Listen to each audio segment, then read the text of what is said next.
Hey everyone, welcome to the Bible Belt Bros podcast.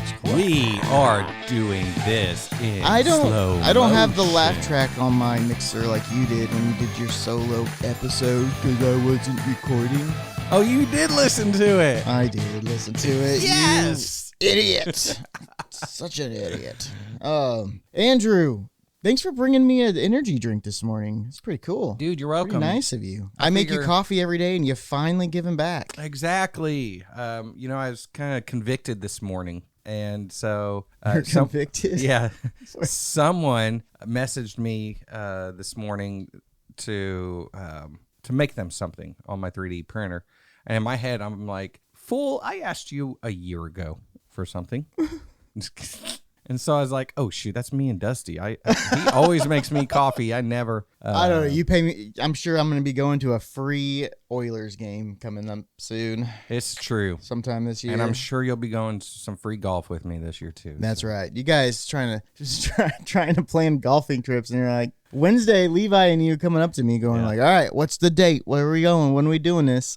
And he's trying to pick a Saturday, and we're like, what? Yeah. Not a Saturday. What's funny is I prepped him ahead of time, and I said, dude, Dusty is great at popping smoke. Like, if you get him in a situation and he doesn't want to do it, he's going to pop smoke on you. And he's like, no, I got this. Watch this. And so that was what we were laughing about, and that's why we were so aggressive. Uh-huh. And literally, he pulls out his phone, turns to you, and you're already gone. Well, a little girl came, and she's like, it's my first time here at church, and I don't know where to go. And I was like, well, follow me. I'll help you. So I was being helpful. I wasn't trying to get out of your situation. I get that. And what I thought, oh, he's going to take her, drop her off, because it's middle school. And he'll be right back. Nope. Because then Levi comes and finds me, and I'm like playing a game on my phone in the back. He's like, you idiot. Yes. You're not helping a girl. You're down here playing your phone. And then, then he starts talking to you about it again. And you guys are walking one way, and he pulls out his phone, and all of a sudden he looks up, and you're with me again. Maybe it just takes you guys too long to pull your phone out. You're like grandpa's like, let me get my bifocals and let's pull up this calendar to do that on the phone. I already know my calendar, so I was just letting him see what I go through. I'm like, Dusty will pop smoke on you. Ninja vanish. Well, you bringing me a energy drink is perfect timing, Andrew, because let me set this scenario for me, all right? All right, set the mood. My wife, Shay, she went out of town on a work trip. Right. Okay. I'm driving. I'm like, now I have all these extra chores I have to do, right? Because more responsibilities since she's gone. Yeah. Right. I got the birds. I got the dogs. Yada yada yadas. Surely, not that much, but I mean, come on.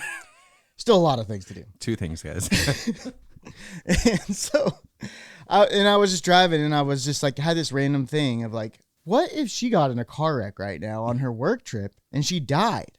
What? I was just like, would I bury her? Cremate her? Like, we don't have a plan for that. I have no family in Oklahoma. She has no family in Oklahoma. If we got buried, where would we even be buried? Do I just like, hey, everybody, come to Oklahoma, a neutral location to have a funeral? Like, I was like, your sister better help me out because I have no clue what to do. I don't even know how to get into bank account things, or I'm just going to have to start paying things once they cancel to figure out what we were paying for. Yes, I agree. So I was just like, man, so I told her this story when I got back, and I was like, so just for the record, just burn me. Let's cremate me. Like, I don't want you to like have to drive around to a place you probably don't live anymore just to visit a gravesite. Just burn me, but be done with it. But I was like, man, I was kind of like this weird moment of like, what do I even do? Like, I'm getting old enough that, you're thinking about this. You could die, people die now. And so, so anyways, a couple days later, after telling Shay this story, she's like, what would it take for you to like just drink more coffee than energy drinks and stuff like that? And so I was like, honestly answering it, like, here's why I like energy drinks versus coffee. 1, I'm lazy, so you can just easily grab it, bing, bang, bong. 2, I do like the intermittent fasting aspect of it, where if I'm drinking, like, I can't drink a coffee by itself. I need to put milk in it, which then puts the calorie level over your fasting point or whatever.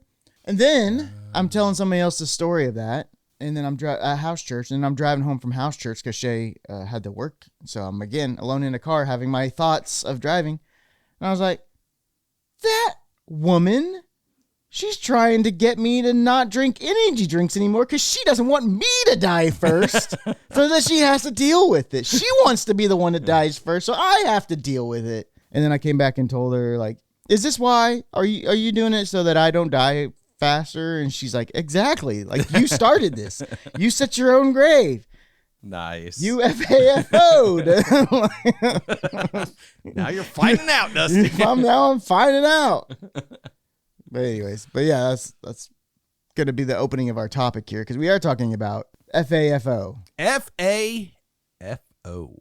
And what's that stand for again? I don't know. I don't know.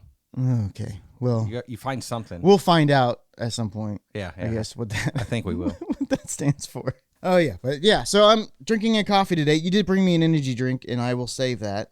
I did. I brought you a very exotic energy drink that you can only buy at one place. Yeah.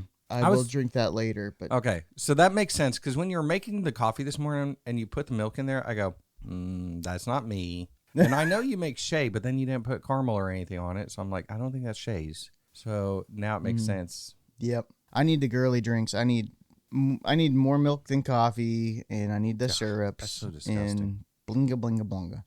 But I think it's the texture thing with the milk more than That's weird to me. Anyways, I'm finding out. Yeah. I'm trying to wean myself off of Monster. So all right. So F.A.F.O. Dusty. Okay. We are going to follow and find out. Follow and find out. That's where that saying's from. Yes. Yep. We hear it at church all the time, right? F.A.F.O. Follow and find out. Mm-hmm. So, you follow Jesus and then you find out what it's about. When Dusty and I were talking about this morning, there's a lot of finding out that I did not realize. Yeah. Well, it's just, you just think about it. If you try to go back to your before Christ days in your life, when you heard the sermon and you're like, yes, I need to turn my life over to Christ, you don't really know what all that entails. You don't have the whole book of, all right, here's the contract. If you want to follow Jesus, then bling, bling, bling, bling, bling, bling, you got to agree to all these things. Sign here. Check all these boxes. Sign here. It's a 2-factor situation. Right. You're going to change everything. Change the stuff you're listening to. Change the words you're using. Right. So like F.A.F.O. So what are we finding out when we follow Jesus? One of the things is that, hey, now you need to get involved in the local church, right? So now you've got something to do every weekend. every Sunday. Every weekend now you've got your morning Sunday plans. And I know some of you guys might be like, that was my mowing day, or that was my sleep-in day, or I'm usually at the lake and so I'm not coming back. I sleep in because Saturday night I'm drinking. That too, yeah. Oh, they got some finding out to do about that too. You're recovering, yeah. But you don't take that into consideration when you initially want to follow Jesus. Right. Somehow all that slips your mind when you give your life to Jesus in that moment. Yeah, and then there's the obvious one. The elephant in the room is the tithing. That's right, because that's all the church wants is your money. No, I'm not going to go that far, Andrew. I'm just going to be more of like, that's a discipline, right? Of when you are following Christ is just to give 10%, to just put Christ first in your finances. And so doing that is not something that you're like, mathing when you're trying to figure out if you want to go to heaven or not. That's not on the altar call. You're paying for your spot in heaven. If you want to come to church every week, volunteer your time, and give 10% of your money, would you raise your hand to follow Jesus today? Like, that's not, they leave that out. Okay. That is not something that they put in the mood music as he's giving the altar call. He just says, if you want to follow Jesus, you want to give your life to him vaguely. Right. If you want to stop what you're doing and be new in Christ. Yeah, exactly. So that's one of those things that will come from that you find out later, like, oh, okay, I need to start doing this. And there's people that we know that they keep working towards that spiritual discipline for years, There's a lot of disciplines you got to learn. Well, then there's like just the praying for people and praying in public and prayer discipline. meetings and all these things that you Tuesday start night prayer meetings, going to, and you're like, especially if you're a person with social anxiety and now you're having to like So now you have pray something in to do public. Tuesday night. And now you got a Tuesday night event. Jeez. You know? Maybe a Wednesday night. Some churches do Wednesday night prayer meetings. That's how you know you're holy. Yeah. You go to Wednesday night. I saw a Babylon Bee thing that was saying like there's a special like area of heaven dedicated to those who were dedicated to Wednesday night services. That's where I'll be. I'll be right there. Well, we don't have Wednesday night services, Andrew. We so don't. Well, our I mean, churches, we kind of do because we What do you serve mean? with the youth on Wednesday nights. That's right. That counts. So we will be in that special Babylon Bees. Yeah, the special space. place in heaven for Wednesday night groups is really the people that really like business meetings, which I'm not really a fan of. So You don't want to run heaven? usually Wednesdays we were voting on things, Right. and we grew up at First Baptist. You're right. So people praying before meals, when people sit around a big table, or like, who wants to pray? If people know that you go to church, like, hey, Andrew, Yeah. you're a new follower of Christ. You want to pray over Thanksgiving? So I'm in the American Legion, and that happens a lot. Oh, hey, you go to church. You want to be our chaplain for today? Like, nope. Yeah. You're So- automated chaplain now in Yeah. all of your outside church groups. So, what's awkward is you're a Christian, but I don't pray before every single meal. Mhm. But then you Same. go out with people who do pray before every single meal, and you already start eating. And then they're like, we need to pray. I'm like, really? Fine. Well, I remember doing like a Jewish thing. What? No, there was like a Passover meal, and it was led by a Messianic Jew. Maybe the way I worded it was wrong, but they were The long pause you took. But there was a statement he made that they don't pray till after the meal because they don't know what they've consumed yet. So how would they like pre-pray for stuff before they put? It was an interesting concept. I've done that though. Like it's really an awkward moment when you sit down because you don't like. Is this a group that we're gonna pray before Right. the meal with, or is this? So you wait Yeah. for the host to start eating. Right. And of course, they're being polite, so they let you go first. So you're just sitting there the longest Like, time. good, okay. Yeah. I've one time done communion, and it's like the first time I've done communion in a church that I was able to participate. And like I grabbed the cracker, put it straight in my mouth, and then realized nobody else did. And I was like, crap. And so I'm like holding it in my mouth. Yeah. I didn't chew, guys. I'm not chewing. It's just It's in just- there. Waiting for them to pray. Just getting moist. Because you're waiting for everybody to get the bread together, and then they're Right. like, do this in remembrance of me. I'm like, Right. I didn't know. This is my body. I did it. I put it in my so yeah, awkward moments of following. Hey, that's and another finding thing out that you learn about also. is the communion stuff, Yes. the traditional remembrance stuff. Yep. That's another find out moment. All right, what else will we find out about? Well, that's all the funny things. I mean, there's more serious things that you start finding out about when. I mean, there's more. There's the language you use or the phrases you use. Mm-hmm. Like there's a kid at youth on Wednesday who I make fun of every week because he doesn't have a case for his guitar. And he goes, Andrew, I feel you should pray about that for me. and maybe pray about buying me one. Okay, that's what it really And I comes go, down to. I'll pray about that for you, Coop. How about I'll pray about it, Coop? You have a job, don't you? That's actually what I said. I said, you have a job, you get paid, go buy a case. Yeah, that is one of those things where you start having these Christian sayings. Yes. Like you start calling people brother and sister. Yes. And you're like, wait, what? Yep.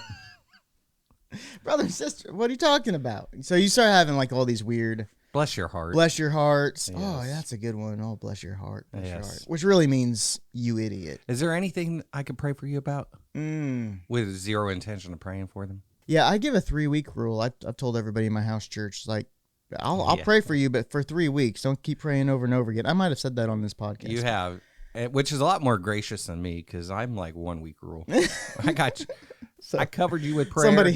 God hasn't changed. Somebody like sent a thing. He like tore his bicep, and he was like, pray for me. And I was like, well, starting a timer. So you're gonna be healed in 3 weeks. Let's see. Let us see.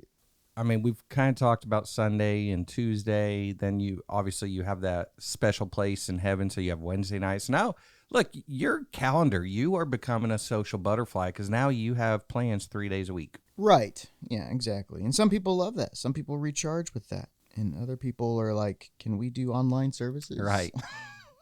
Well, Other people like me are like, how can we get online ministry to really blow up in this country? Get online only in ministries. Come on, guys. Then you start a website to help people. Okay. How's that going, Dusty? Shut up. I got a lot of things cooking, and nothing's cooking. Nothing's fast. So it's crock pot. Yeah, exactly. Gotcha. We're just throwing everything in, seeing what comes. So let's see. Then you find out that you need to start serving in your church. That's a big one. Oh yeah. And then where do you serve? What part of the minute? Yeah, where do you serve? Do you do the online ministry?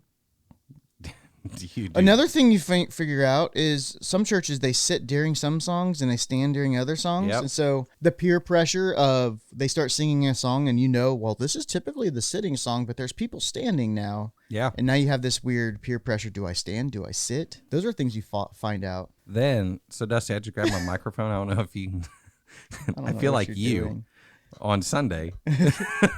Hold me now. This is how you were holding the mic. Yeah. And I was just adjusting so it wouldn't make noise. Where was I going with this? Nobody knows, Andrew. Nobody knows. Then, okay, so you find out churches are different also. Some speak in tongues. Some do holy oil anointings. Some do communion every single week. So you're finding out about your professed religion or faith at that point, your denomination. Right. And then kind of like your core belief system, blah, blah, yes. blah, blah, blah.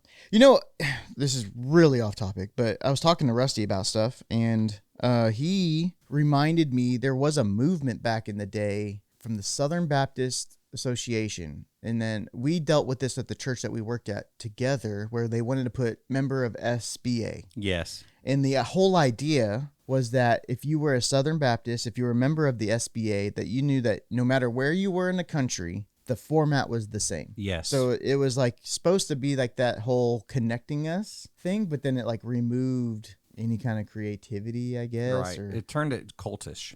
Yeah, cultish or like people in different parts of the country maybe need different things going on. It wasn't that they were doing the same sermons and all that kind of stuff. It was just like you knew that what to expect. Right. And so even though Baptist wasn't in the name of the church anywhere, they had member SBA really small. Like it was a big deal to put that on the sign. Yep. And I didn't really know why until like to me, it's because the Baptist Association was afraid of losing their identity, because all these signs that once said First Baptist, Second Baptist, Third Baptist are now saying, Fishers of Men Church and leaving Baptist out of it. So if you put SBA on there, they're still identifying as a Baptist church. And you're still knowing like, hey, if I go to this Baptist church, it's going to have 3 songs, it's going to have offerings. People are going, 40-minute sermon. People are going to give their offering to that church, and then that church is going to send their offering up to the SBA. Yeah.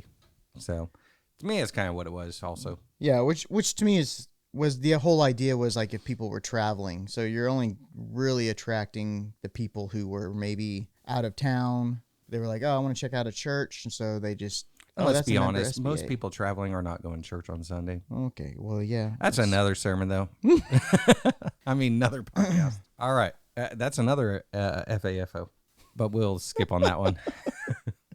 But I think on an all serious note, there is things when you maybe give your life to Christ that you don't realize. There's a lot of stories in the Bible where like the rich young ruler who had to find out that following Christ meant giving up everything. Sometimes we don't see all that means until we're in the moment. But knowing that there's plenty of instances in the Bible where it says, take up your cross and follow me, deny yourself, follow me. Right. Like the disciples themselves gave up their entire occupation, the entire way they made money. Like their boats? They're immediately. Yeah. They sold. With fish in them? Exactly.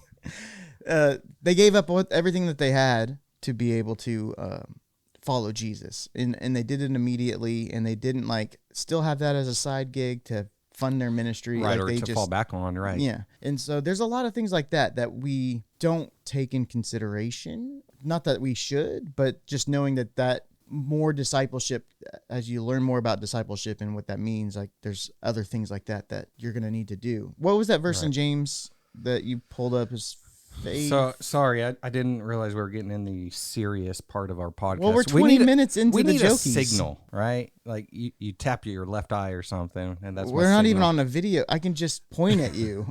We're not in this. I mean, I why guess do I you need to do could. baseball third baseman signals on a podcast that's Because audio that's what only? I pick up on. All right, so that was Andrew, wink, wink. What is the verse? Wink, wink. James 2:17. Okay. Faith by itself, if not accompanied by action, is dead. Okay, cool. Back to cool.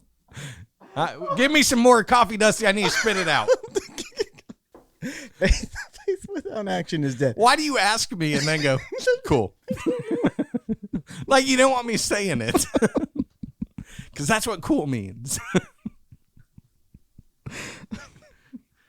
Listen, I pick up on that signal. So yes, faith without action or without accompanied by action is dead. When you F.A.F.O, you give your life to Christ. You've raised your hand in Sunday morning. Right. If you don't change your life and accompany it with faith, then did you really do it? Did you really give your life up? Well, that's where we have a lot of people, like even in high school, that are no longer church people, I guess is what you would call it. And they strayed away, and it's like, it's because was that faith actually Right. faith? Because it didn't. Or was it Or their were they parents' so? faith? Because you can also be so focused on the works. There was a story, I can't recall it right now, but basically a guy coming up to Jesus and saying, hey, I've done all of these things for you, blah, blah, blah, blah. And he's like, great, cool. Sell everything and let's go.